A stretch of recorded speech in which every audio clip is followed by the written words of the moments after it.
Brought to you by Palvi Agrico. आता शेतीसाठी जे काही लागणार ते घरपोच मिळणार, तेही मोबाईलच्या एका क्लिकवर। मुख्यमंत्री साहेब बनावणीचे काम करते, पैशाचं सोंग करता येते। मुख्यमंत्री साहेब म्हणते पैशाचे सोंग करता येत नाही। अदानी अंबानीच्या वेळेस पैशाचे सोंग करता आलं, शेतकऱ्याच्या वेळेस का करता येत नाही?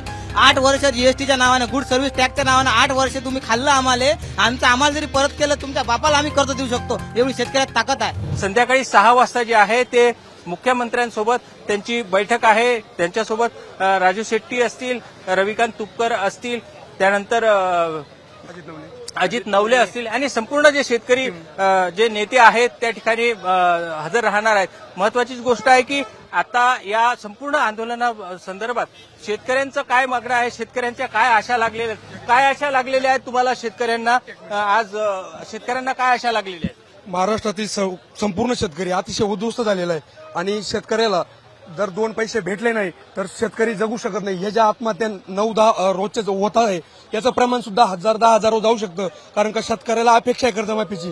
कर्जमाफी झाल्यानंतर शेतकऱ्याला जगण्यासाठी, कुटुंब चालवण्यासाठी हातभार लागणार आहे। आणि महाराष्ट्र सरकारचं जे आज 2 वर्षापासून चाललेलं आहे आर्थिक नियोजन करून आम्ही योग्य वेळी कर्जमाफी करू, परंतु त्यांच्या एक लक्षात येत नाही का तुमच्याकडे महाराष्ट्राकडून हजारो कोटी रुपये केंद्र सरकारला जातात, त्यांच्याकडून ते पैसे घेऊन किंवा आपल्या महाराष्ट्रामध्ये हजारो कोटी असे कपडे झटकले तरी खासदार, आमदार, उद्योगपती, करोडपती यांच्याकडून अर्थसहाय्य घेऊन, मदत घेऊन शेतकऱ्याला जगवलं पाहिजे। हे सरकारला जगवलं पाहिजे, मोठी आशा आहे। एक शेतकरी जो आहे या ठिकाणी ट्रॅक्टर घेऊन आलेला आहे।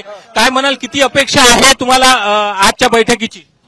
आजच्या बैठकीत भाऊ गेल्यानंतर काय नाही, आम्हाला तर आशा आहे की ते योग्य ते निर्णय लावतील। त्यांनी जर तो निर्णय आमच्या वतीनं घेतला नाही तर आम्ही इथून जाणार नाही। उद्यापासून आमचा रेल रोको आम्ही निश्चितच करणार आहोत। आम्ही सर्व कार्यकर्ते इथेच आहोत।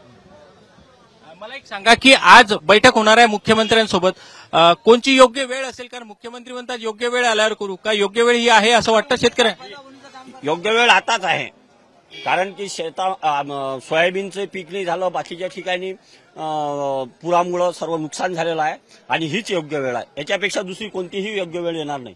युवा शेतकरी आपल्यासोबत आहेत, काय म्हणणार तू?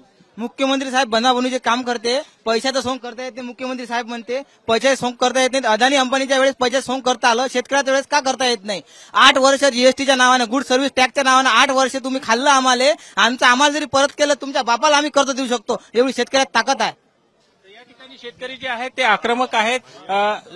महत्वाचीच गोष्ट आहे की आता शेतकरी जे आहेत ते या ठिकाणून जे आहे आता बच्चू कडूच्या निर्णयाची वाट या ठिकाणी पाहतात आहे। महत्वाची एक गोष्ट आहे की या संपूर्ण प्रकरणामध्ये बच्चू कडू शेवटी बैठकीमध्ये नेमकं काय निर्णय होतो आणि बैठकीत जो निर्णय होईल तो कार्यकर्त्यांपर्यंत, शेतकऱ्यांपर्यंत तो निर्णय काय पोहोचतो?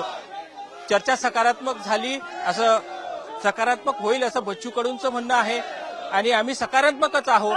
आणि जर सकारात्मक नाही झाली तर आम्ही आंदोलनासाठी सकारात्मक राहू, अशा पद्धतीनं बच्चू कडूचं स्टेटमेंट समोर आलेलं आहे।